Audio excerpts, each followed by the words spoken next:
Hello dear students, welcome to GDC Classes English. So in today's Tejas series, we are going to see some of the important questions which are related to your biphasic liquid dosage form, and this includes your suspension emulsion. So let's see the first MCQ. So the particle size of nano suspension is, so basically there are depending upon the size there are three types of suspension. We have colloidal, coarse and the nano suspension. The size range for the nano suspension is around 10 nanometer. So as we discussed, colloidal suspension, they are having size lesser than 1 micrometer. Coarse suspension, they are having more than 1 micrometer, and nano suspension, they are having 10 nanometer. Basically, these nano suspension, they exist in the nano size range as compared to colloidal and coarse suspension. Second MCQ is, which of the following suspending agent is obtained from mineral sources? So basically there are various sources, natural, synthetic and mineral sources. So the answer is option B, that is bentonite, which is obtained from the mineral sources. So the first class of surfactant is about the natural agent. So we have animal sources like gelatin, plant sources like acacia, tragacanth, starch, seaweed, and mineral sources we have bentonite and kaolin. Then there comes the second class, which is semi-synthetic agents, that is hydroxyethyl cellulose, sodium carboxymethyl cellulose, which is sodium CMC, microcrystalline cellulose, and methyl cellulose. Microcrystalline cellulose is also known as Avicel, the brand name. Synthetic agents, so we have carboxypolymethylene, that is carbopol.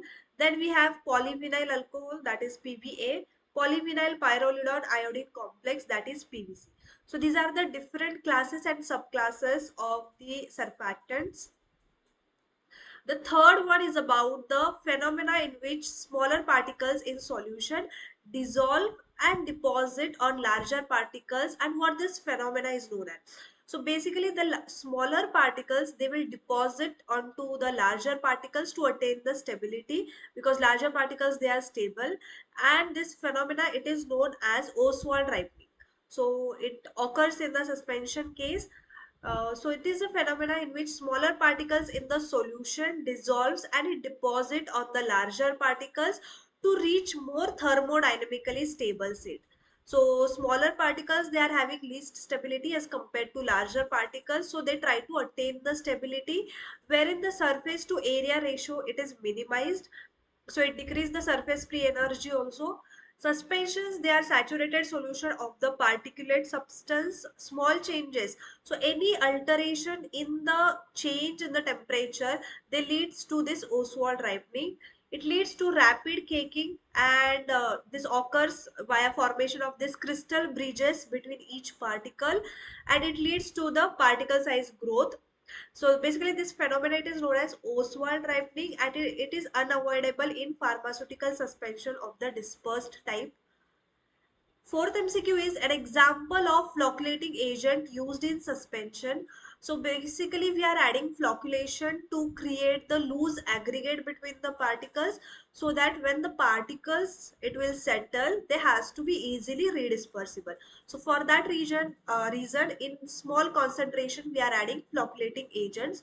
So generally sodium lauryl sulfate, it is added as flocculating agent in suspension.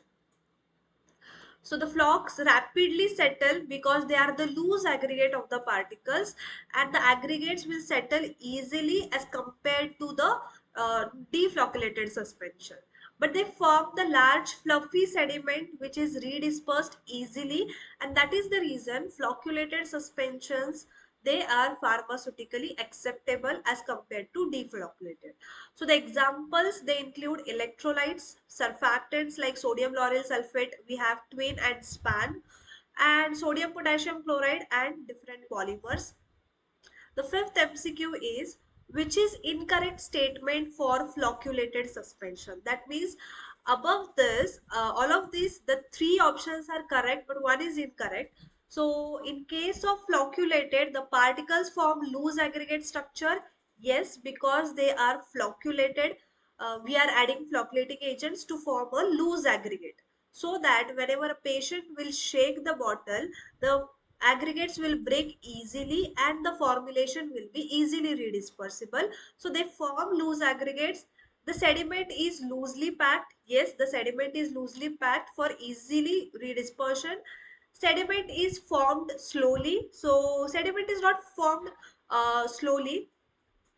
It is a rapid settlement. It is a rapid settlement because now 3 or 4 particles will come closer and sediment is easy to redisperse. So A, B and D options are correct for flocculated, but option C is incorrect because sediment will not form slowly.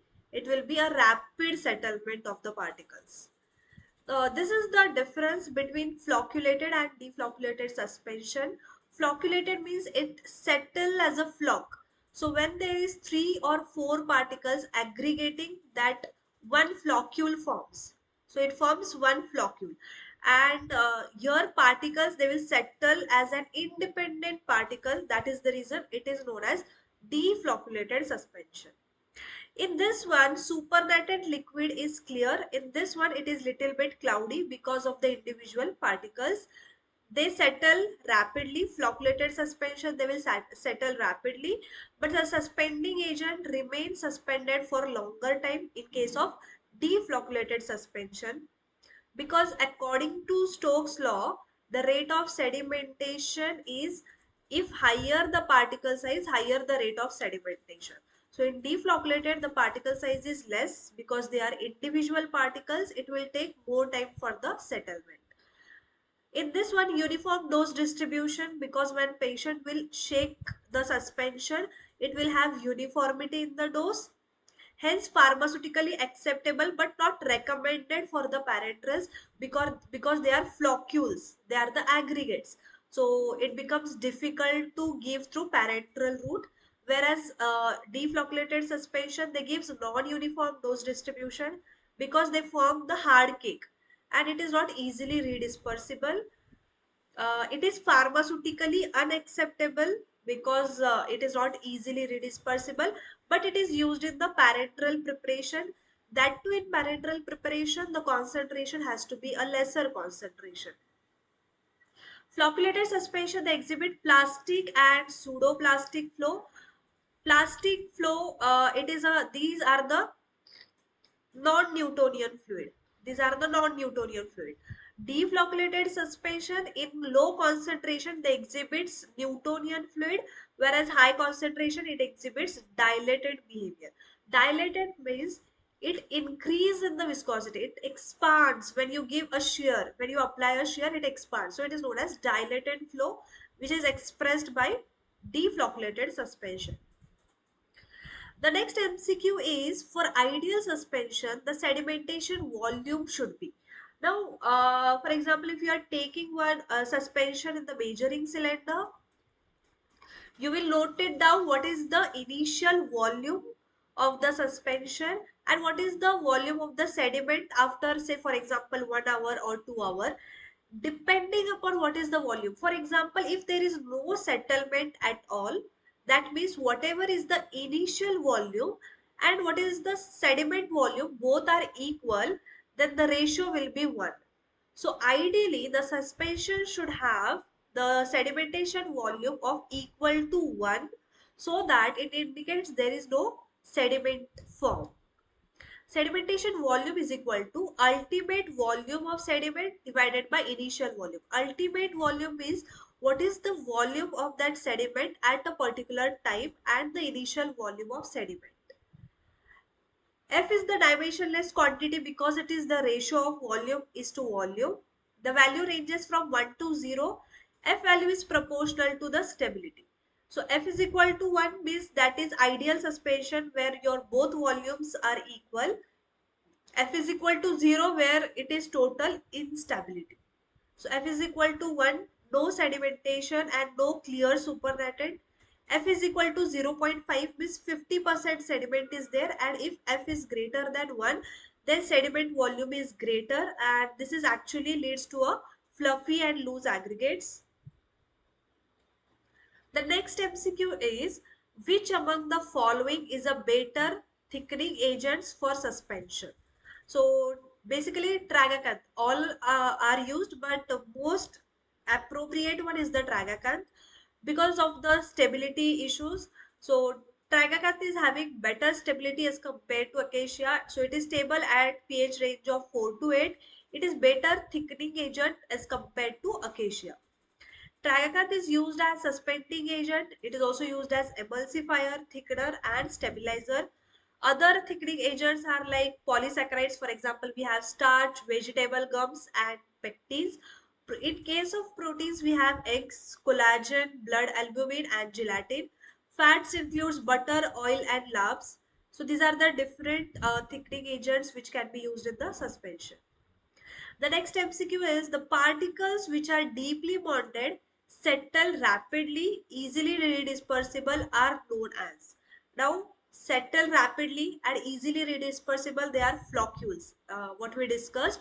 So basically floccules, they has to be redispersed easily. So whatever the particles have been bonded together, when a patient will shake the bottle, the particles or the floccules will be easily redispersible and it will not lead to the formation of hard cake.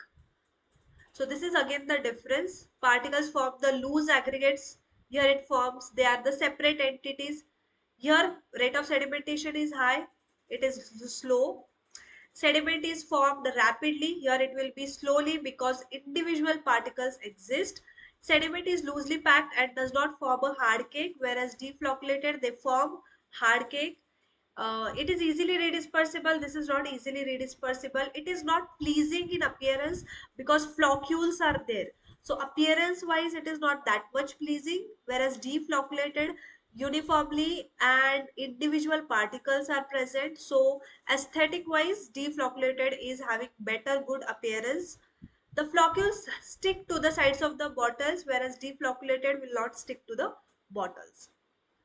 So the railway pharmacist course has been started from 18th August. So please enroll yourself and you will get the daily life classes. You will be having pre-recorded lectures.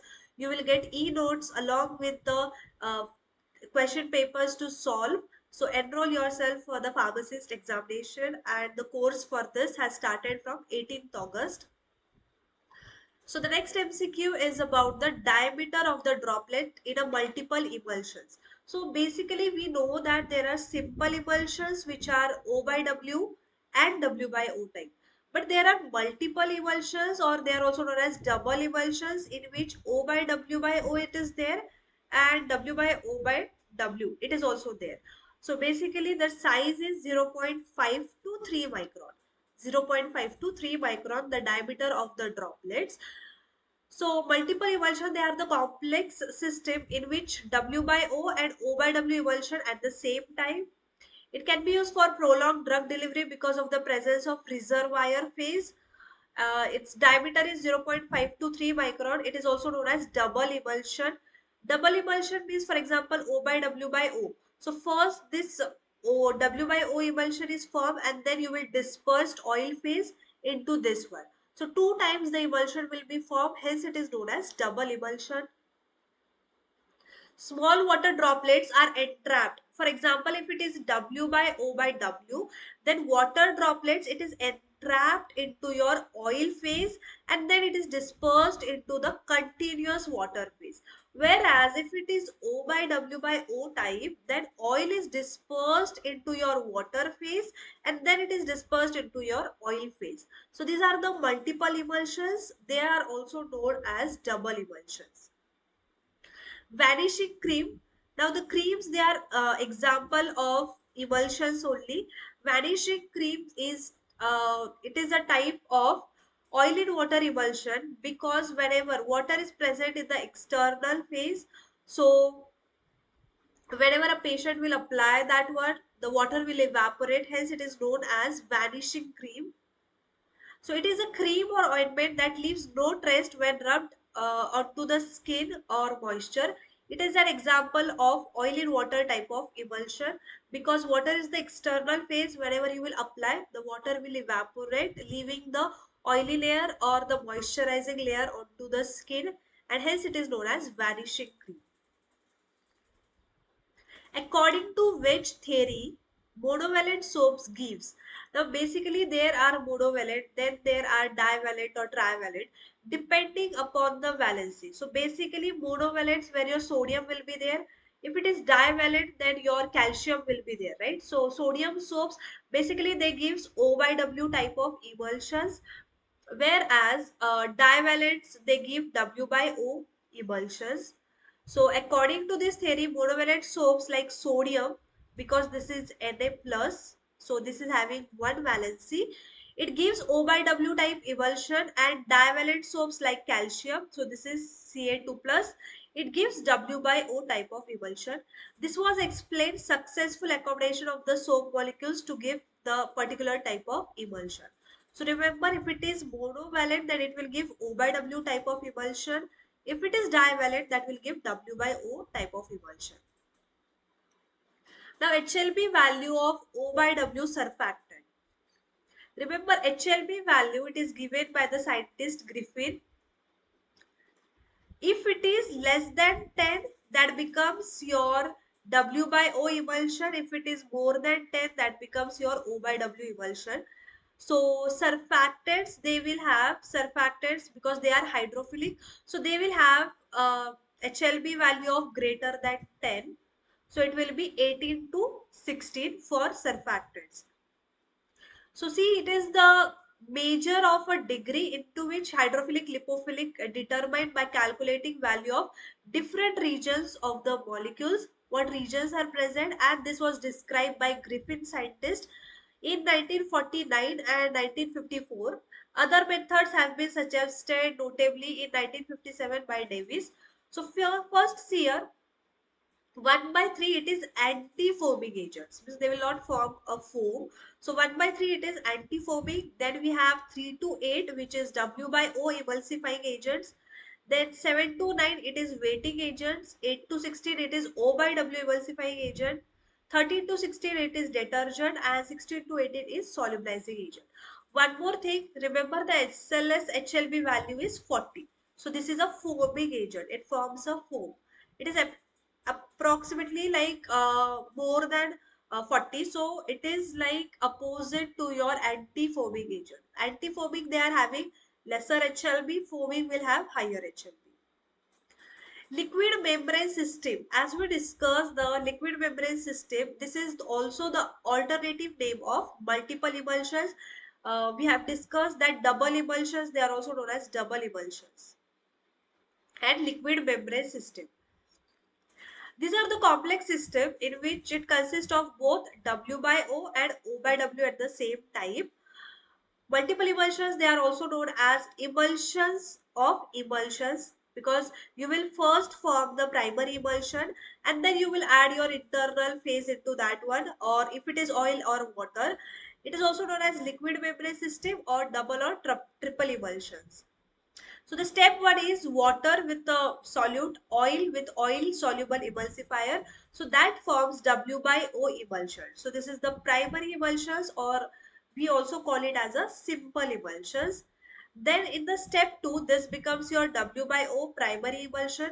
Again, if you add water and homogenized, it will form W by O by W emulsion. For preparing emulsions using mineral oil, the ratio of oil, water and gum. So basically there are different methods. So in which oil, water, gum. In this water and gum, they are having constant ratio, that is 2:1. What varying is the concentration of the oil.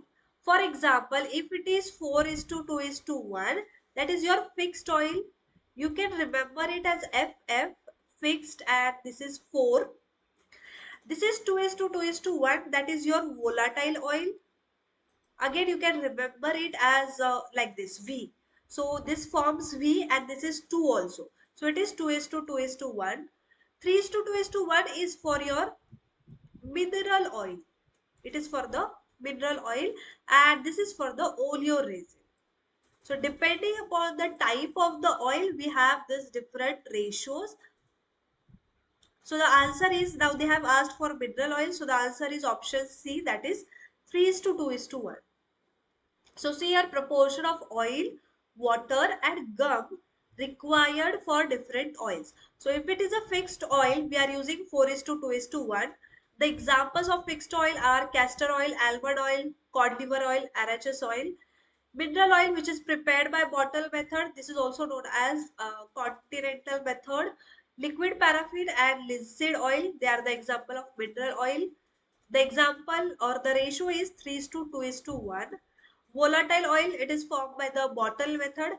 So we have turpentine oil, peppermint and cinnamon oil. Volatile means which will have the tendency to evaporate. So the ratio is 2 is to 2 is to 1. Oleoresin, that is male fern extract, so it is 1 is to 2 is to 1. So remember the type of oil, and according to type of oil, what is the ratio that you will use. Emulsions that are thermodynamically stable. Basically, if you see the normal emulsion, which comes under coarse dispersion, so they are thermodynamically unstable. But in emulsion also we have micro emulsion, which are thermodynamically stable because they have lesser surface free energy as compared to other emulsions. So the option for thermodynamically stable is micro emulsions.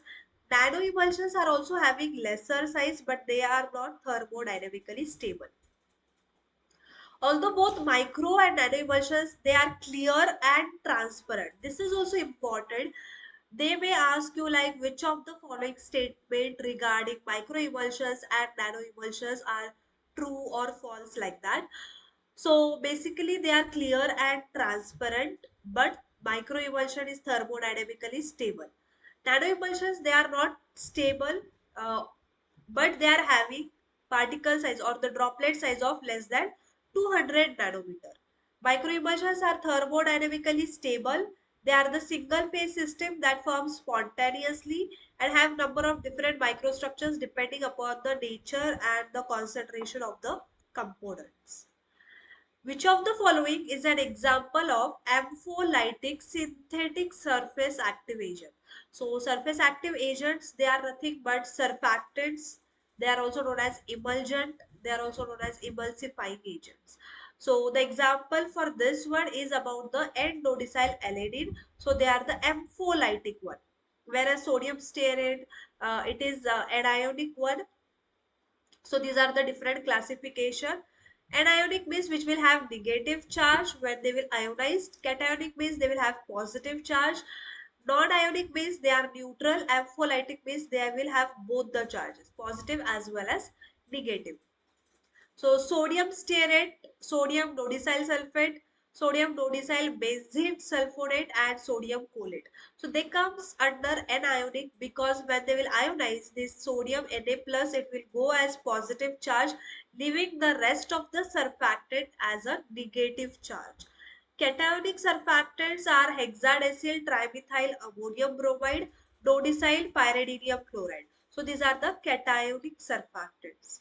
Non-ionic, they are heptaoxyethylene mono hexadecyl ether, means they will not have any of the charge, and ampholytic means N-nodecyl alanine lecithin. Which of the following are the theories of emulsification? So basically, whenever a surfactant will be adsorbed onto the droplets between oil and water, there are different theories which are proposed. For example, we have monomolecular adsorption theory, whereas in one droplet, the particles, the surfactant molecules, they will form a single layer. So that is a monomolecular adsorption theory. Multimolecular means more than one layer of the molecule will be formed, so that is a multimolecular. Solid particle adsorption means we are using some solid particles so that it will get adsorbed onto the droplets, so that the particles will not, droplets will not come closer to each other. So these are the theories. So option D is the right answer. So that is the, all of the theories are for the emulsification. So apart from that, we have oriented wedge theory, we have adsorption theory, viscosity theory, plastic or interfacial film theory, surface tension, interfacial tension, Fischer theory of hydrates and solvents. So the pharmacist crash course has been started from 18th August 2024. Enroll yourself for this crash course. You will get daily live classes, including our pre-recorded classes, and you will also get the e-notes. So for more information, you can contact on the given numbers and enroll yourself for the pharmacist crash course. The next MCQ is quaternary ammonium compound that is used as detergent. So quaternary ammonium compound means they will have NH4 plus. Onium indicates NH4 plus. So basically the answer is cetrimide. So cetyl, Ce indicates cetyl, trimethyl ammonium, and this is bromide. So cetrimide is the right answer. So classification of surface active agents. So quaternary ammonium salts, we have cetrimide. Then in the pyridinium compounds, we have dodecyl pyridinium chloride. Anionic base which will have negative charge, for example, potassium stearate, triethanol, amine acetate, sodium lauryl sulfate. So basically potassium will go as K plus. So your rest of the surfactant will get a negative charge. Sodium will go as Na plus. Rest of the surfactant will get as negative charge. Non-ionic means hydrophobic. For example, we have SPAN, sorbital fatty acid ester. Hydrophilic means twin, that is polysorbate. Now, depending upon what kind of group is present, they are further divided as laurate, palmitate, myristate, oleate. So, if it is laurate, it is twin 20. If it is monopalmitate, it is twin 40. If it is myristate, it is twin 60. If it is mono-oleate, it is twin 80. So, remember the alternative names of twins also, that is important. This has to be actually P and this has to be M. Dimethyl dodecyl ammonia propane sulfate, so that is N-dodecyl alanine. That means they will carry both the charges. Amphiphilic, ampholytic means both will be present. Stability of emulsion, it is dependent upon what? So if your emulsion is not stable, it will lead to different phenomena like cracking, breaking, phase inversion. So that depends upon all of the factors, including what is the viscosity of your dispersion medium, what is the particle size, what is the density, everything. So all of these factors are important for stability of emulsion. A physical stability. Now the following parameters should be checked to ensure the quality of suspension. Appearance, color, odor test. Then we have pH, specific gravity, sedimentation rate, sedimentation volume, zeta potential, compatibility with the container. These all factors are important in case of stability of emulsions. Next MCQ is which of the following emulsifying agent is obtained from the plant source. So you can see that pectin, it is obtained from the plant source. So milk, honey, mustard, egg are some natural emulsifier that have been used in the food preparation from centuries. Egg yolk has an emulsifying agent that is lecithin. So lecithin, it is obtained from egg, and also soya lecithin, it is also there. So lecithin, there are two types, egg lecithin and soya lecithin. Other natural emulsifiers are proteins and phospholipids. Protein is a component of the cell wall of the plant. Proteins, they are the component of cell wall of the plants, that is composed of acidic sugar containing backbones with the neutral sugar containing side chains. So correct option is option D, which is pectin, that is obtained from the cell wall of the plants. All of the following are the most suitable methods for preparation of emulsion except. So yes, wet gum, it is there. In wet gum method, gum is nothing but your emulsifying agent. So in this method, you are mixing gum first with water and then you are mixing this into the oil phase. Dry gum method means gum plus oil. Initially you are mixing and then you are adding it into water. Bottle is nothing but continental method. So first three methods are used for the preparation of emulsion. Pulverization is the size reduction method. So here we are not doing any size reduction. So correct option means ABC are the methods for emulsification. Pulverization is not the method. So there are two methods, trituration method and bottle method. Trituration includes dry gum method or dry gum method, it is also known as continental, and bottle method, it is also known as Forbes method. So wet gum method, that is the English method, and bottle, that is a Forbes method. So in this method, the emulsifying agent is mixed with oil before the addition of water. So it is a dry gum method. So you are adding emulsifying agent initially into the water, initially into the oil, and then mixing it with water. Wet gum method, in this method, emulsifying agent is first added to water to form the mucilage, and then oil is slowly added to form the emulsion. Bottle or Forbes method. So this method is employed for preparing emulsion containing volatile or non-viscous oil. If you are adding any of the volatile oil or non-viscous oil, then we include this method, which is bottle or Forbes method. Both dry gum and wet gum methods are employed for the preparation of emulsions. Which of the following is not used as emulsifying agent? Which is not used? So surfactants are there, hydrophilic colloids are there, and finely divided solids. But we are not using electrolytes. So basically the role of electrolytes, it is in suspension, and it is added as flocculating agents. But in case of emulsions, we are not adding this. So the correct option is electrolytes, which are not added. Apart from that, we are adding surfactant, we are adding hydrophilic colloids, we are adding finely divided solids. So surface active agent, they form the monomolecular film. Hydrophilic, they form the multimolecular, and finely divided solid particles, they form particulate film. Anionic emulsifying agents used for water in oil type of emulsion. So basically, there are different types of emulsions. So anionic type, which are used for water in oil. Now there are different one also which is used for oil in water. For example, calcium oleate. So sodium lauryl sulfate, sodium stearate, and cetrimide. Basically, they are used as oil in water.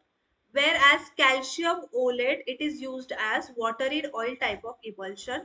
Rest of them are for oil in water. So the correct option is calcium olate, which is used for water in oil type.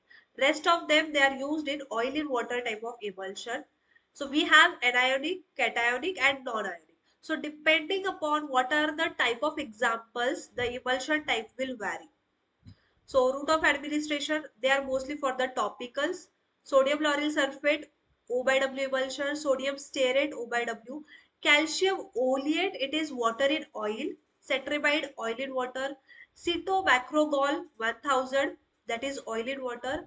Polyethylene glycol 40 stearate, that is oil in water. And sorbitol monooleate, that is water in oil type. Coalescence of the dispersed globules and separation of the dispersed as a separate layer in an emulsion, it is known as, basically it is known as cracking. This is also known as breaking of the emulsion, and this is an irreversible process. This is an irreversible process. So emulsion, if it is unstable or the instability of the emulsion, it is characterized by different phenomena. It can be breaking or cracking, it can be your creaming of the emulsion, it can be coalescence. Apart from cracking, all of them are reversible. That means they can gain the stability back. The emulsion stability can be gained back. But once your emulsion is cracked or once your emulsion has been broken down, it cannot attain the same stability as the previous emulsion. This is very important. Which of the following is an irreversible type of instability? So cracking is the answer. Creaming depends if it is your O by W emulsion or W by O emulsion. Depending upon the type of emulsion, it can form upward creaming or it can form the downward creaming. Phase inversion means your O by W type of emulsion can convert into W by O type of emulsions. Sticking, that also depends upon the type of emulsion. Now see here, physical instability, breaking or cracking. This is indicated by complete separation of oil and the aqueous phase. Because in this what happened, whatever the multimolecular or monomolecular film is formed, that is only disrupted. So no matter what you do, it will not gain back its stability again. Flocculation means the globules will form the loose aggregates, they will come closer, which can be easily redispersed upon shaking. If you shake, it will again come back to its original stability form. Creaming, it is the concentration of the globules. It can be at the upper layer or it can be at the down layer. So depending upon it is upward or downward creaming.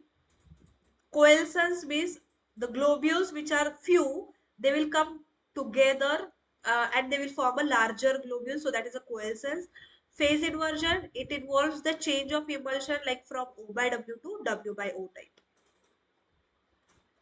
A thick viscous formulation consisting of aqueous suspension of insoluble inorganic drugs. Now they are asking about the insoluble aqueous drug. So the example, the correct option is option D, that is magma. See, lotion, it is your monophasic liquid dosage form. This is your semi-solid. Elixirs, they are the hydroalcoholic. This is also monophasic. They are the hydroalcoholic liquid dosage form which has to be taken internally. They are sweetened hydroalcoholic solution. Lotions, they have to be applied without friction. Paste, paste contains higher amount of insoluble particles, approximately 50%. And next is magma. So magmas are the aqueous suspension of insoluble inorganic drugs. They differ from the gels. Gels also contains insoluble drugs, but they differ because the suspended particles in your magmas, they are larger in size. In the gel, the size is smaller. Magmas, they are thick, they are viscous, and so there is no necessity of suspending agents except for dihydroxyaluminium amino acetate magma, and because this contains suspending agents in addition to preservatives and flavoring agents. Because already they are thick viscous, so we are not adding suspending agent, because generally the role of suspending agent is to increase the viscosity. So already if it is thick, we are not adding suspending agents, which is not correct for deflocculated suspension. So chances of cake formations are more. Particles settle fast, particle present as separate unit, or sediment is difficult to redisperse. So particles, they settle fast. This is the incorrect statement because the particles will settle slowly, because individual particles, they are present and they will not settle easily, because according to Stokes law of sedimentation, lesser the particle size, higher, lesser will be the rate of sedimentation. So the particles will settle slowly in case of deflocculated.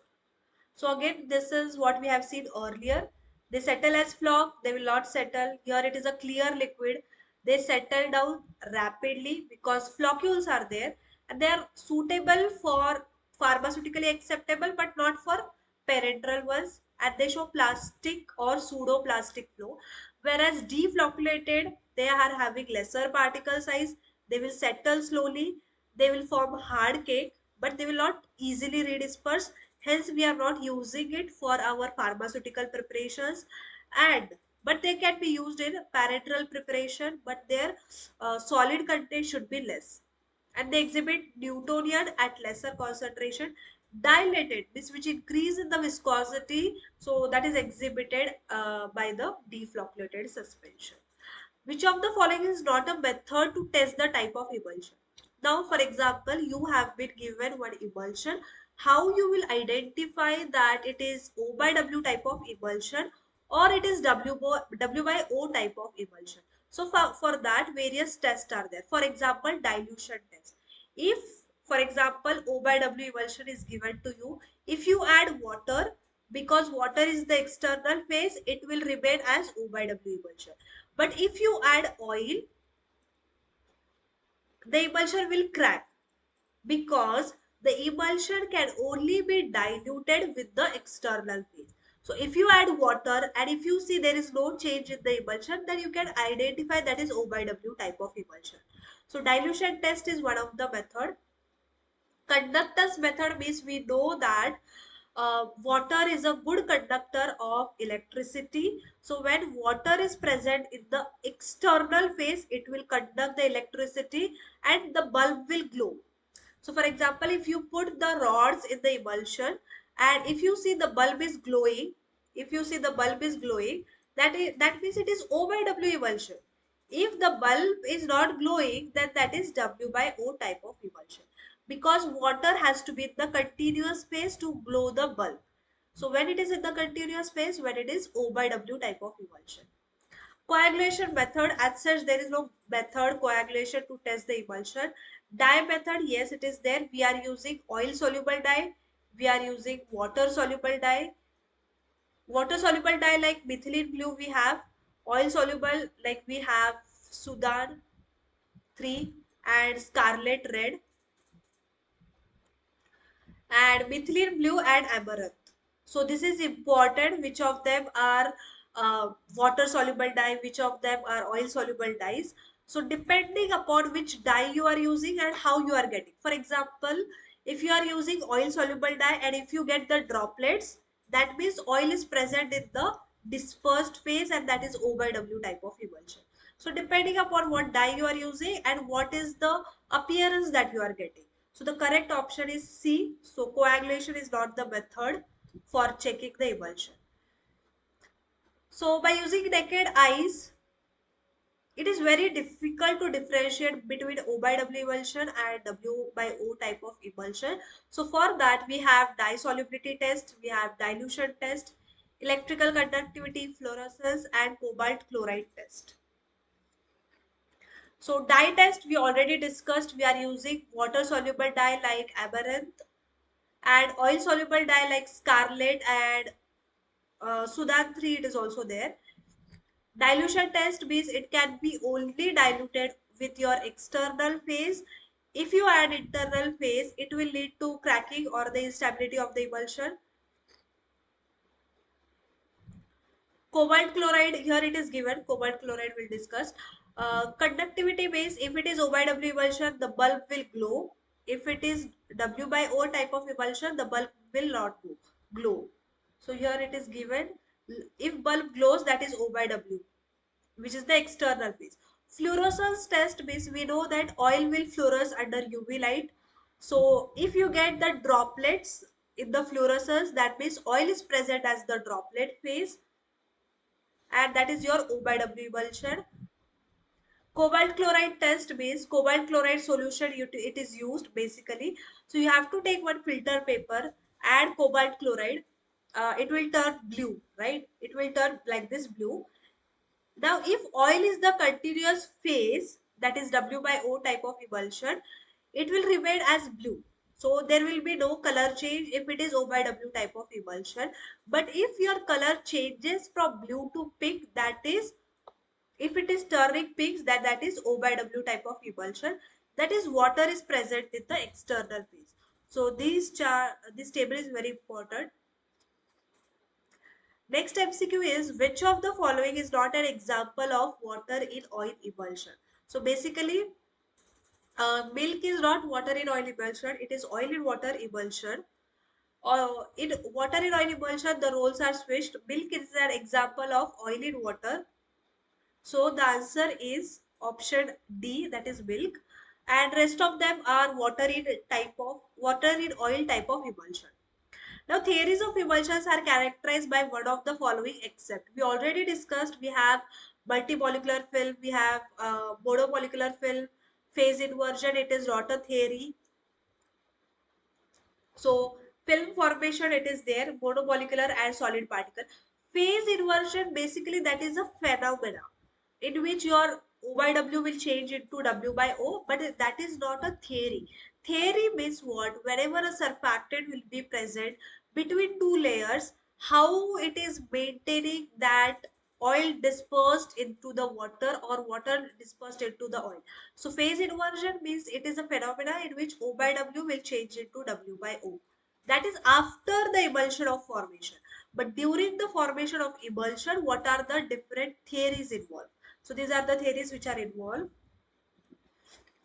So you have surface tension theory, you have orientation wedge theory, plastic or interfacial film theory, in which monomolecular, multimolecular and solid particle film theory. The last MCQ is about the conductivity test, and it is positive for conductivity means we discuss like water should be present in the external phase so that it will conduct the electricity. So the correct option is option A, that is O by W type of emulsion. Here water is as a dispersed phase, so that will not help to identify the type of emulsion. Flocculated suspension, deflocculated, it is not there for the conductivity test.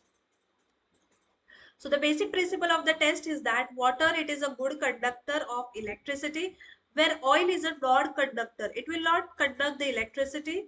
Therefore, in case of O by W emulsion, this test will be positive as water is the external phase. So the bulb will glow. Here the bulb will glow because this is O by W type of emulsion. Here the bulb will not glow because it is W by O type of emulsion. So that was all about our biphasic liquid dosage form. So I hope you have understood the MCQs and their explanation. So the classes for the railway pharmacist has already been started. You can enroll yourself for the detailed explanation. And thank you so much for attending this MCQ part, and all the best.